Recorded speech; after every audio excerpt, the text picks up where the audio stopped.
So hello guys, మీరు కూడా ఇలాంటి పోస్టర్ డిజైన్ ఫోటోషాప్లో చేయాలనుకుంటున్నారా? సో ఈ ట్యుటోరియల్ని స్కిప్ చేయకుండా చూడండి.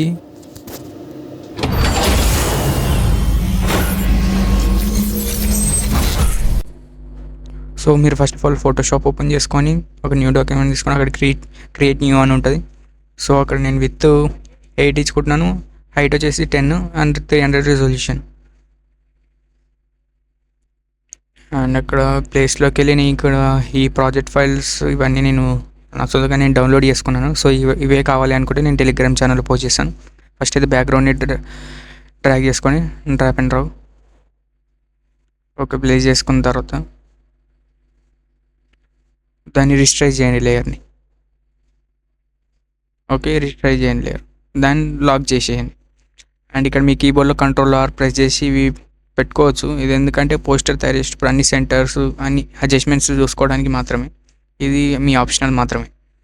అండ్ మళ్ళీ ప్లేస్లోకి ఇక్కడ ఈ ఫ్లవర్స్ అడ్జస్ట్ చేస్తున్నాను ఇలా నేను. ఓకే మీకు కావాలనుకుంటే ఈ సేమ్ ఇలాంటివి కాకుండా వేరేలాగా కావాలనుకుంటే సేమ్ గూగుల్కి వెళ్ళి PNGలో వెళ్ళి డౌన్లోడ్ చేసుకోవచ్చు. సో నెక్స్ట్ ఈ background frame, circle frame. Okay దీన్ని నేను ఒపెసిటీ కొంచెం 50 అలా పెట్టేయండి, ఎక్కువ కలర్ ఉంది కాబట్టి. సో మళ్ళీ ప్లేస్ అండ్ ఇప్పుడు మెయిన్ వచ్చేసి కరెక్ట్గా ఎక్కువ మరీ చిన్నగా మరీ పెద్దగా కాకుండా సెంటర్లోకి జరపండి. ఓకే సో ఇప్పుడు నేను ఇక్కడ వాడుతున్నాను చూడు, సెంటర్లో ఉందో లేదో తెలుసుకోవడానికి ఇది ఇలా యూజ్ చేసుకోవచ్చు. మనం ఏదైనా ఆబ్జెక్ట్ PNG సెంటర్లో ఉందా ఇదే అని కాదు, ఏదైనా దానికైనా యూజ్ చేసుకోవచ్చు. సెంటర్లో ఉందా లేదో అని కరెక్ట్ అడ్జస్ట్మెంట్ చేసుకోవచ్చు దీన్ని చూసుకొని మెజర్మెంట్తో. ఓకే నేను అయితే ఇలా అడ్జస్ట్ చేసుకుంటున్నాను. నెక్స్ట్ ఈ త్రిశూలం ఇలా కొంచెం బ్యాక్కి తెస్తున్నాను, కొంచెం ఇలా. ఆ రెడ్ కలర్ క్లాత్ అనేది సగమే కనబడదు, అంటే బ్యాక్ సైడ్కి వెళ్ళిపోవాలి మొత్తం, అంటే ఆఫ్ వెళ్ళిపోవాలి, ఆఫ్ కనబడాలి. అండ్ నెక్స్ట్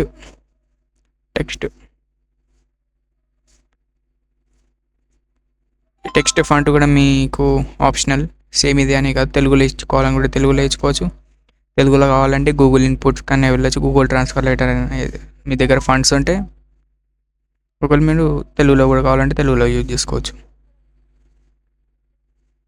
అండ్ నెక్స్ట్ వచ్చి ఇక్కడ కొంచెం నేను డ్రాప్ షాడో ఇస్తున్నాను, యాంగిల్ చేంజ్ చేస్తున్నాను, డిస్టెన్స్, ఒపెసిటీ ఫుల్ ఇచ్చేసుకోండి ఎప్పుడైనా, ఎందుకంటే బ్యాక్ సైడ్ బ్లూ ఉంది కదా, డార్క్ బ్లూ, కొంచెం నేవీ బ్లూ. సో అందుకే నేను ఫుల్ ఒపెసిటీ ఇచ్చేస్తున్నాను కనబడడానికి. ఓకే ఇప్పుడు దీన్నే సేమ్ ఆల్ట్ పట్టుకొని కిందకి డ్రాగ్ చేస్తే వస్తలేదు అని Ctrl+J. మళ్ళీ సేమ్ ఇప్పుడు మహాశివరాత్రి, ఎందుకంటే సేమ్ మళ్ళీ డ్రాప్ షాడో మనం ఏమైతే ఇచ్చినామో బీవేల్ అందులో ఏది ఇచ్చినా గ్లో ఇచ్చినా సేమ్ ఆటో వచ్చేసి మళ్ళీ సేమ్ అది ఒక టెక్స్ట్, అంటే ఇప్పుడు కింద ఒకటి పైన ఒకటి ఇస్తే చేంజెస్గా కనిపిస్తాయి కాబట్టి వేరేగా. సో దాన్ని డూప్లికేట్ తీసుకొని మనం టెక్స్ట్ చేంజ్ చేస్తే సేమ్ వస్తాయి.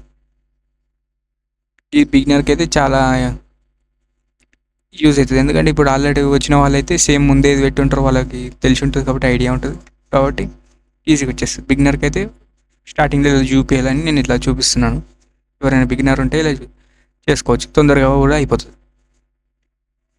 అండ్ నెక్స్ట్ ఈ స్వస్తికోమ్ 2-in-1 ఇంట్లోనే ఉంటాయి.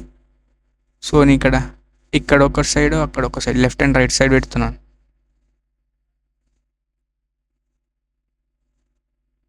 అడ్జస్ట్ చేసుకొని దీని సైజ్ కూడా. సో మీరు ఆల్ట్ పట్టుకొని ఇలా డ్రాగ్ చేస్తే వచ్చేస్తుంది, లేదంటే Ctrl+J పట్టుకొని మళ్ళీ సపరేట్గా డ్రాగ్ చేయాలి. ఓకే నెక్స్ట్ ఇప్పుడు ఒక న్యూ సాలిడ్ లేయర్ తీసుకోండి, అక్కడ కింద లేయర్లో కింద కనిపిస్తుంది. నేనైతే వైట్ చేసుకుంటున్నాను, ఎందుకంటే అవి కొంచెం రెడ్ కలర్లో ఉన్నాయి కాబట్టి కనిపించట్లేదు. సో ఫస్ట్ నేను ఒక దానికైతే క్లిప్పింగ్ మార్క్ చేసిన కాబట్టి ఒకటే దానికైంది లేయర్ కింద ఉన్న, కాబట్టి నేను ఈ రెండింటిని మర్జ్ చేసుకోవాలి. Ctrl+E short cut. ఇప్పుడు ఆల్ట్ Ctrl+G ప్రెస్ చేస్తే క్లిప్పింగ్ మాస్క్ అయిపోతుంది. క్లిప్పింగ్ మాస్క్ అంటే ఏంటో తెలుసు కదా, లేయర్లో ఉంటుంది. సో మీరు దాన్ని ఫస్ట్ మర్జ్ చేసుకొని లేయర్స్ ఎన్ని కావాలంటే అన్నీ చేసుకోవచ్చు. సో ఈ వీడియో ట్యుటోరియల్ ఇంతే ఈజీ. సో ఇలాంటి మోర్ ట్యుటోరియల్స్ కోసం like, share and subscribe on visuals.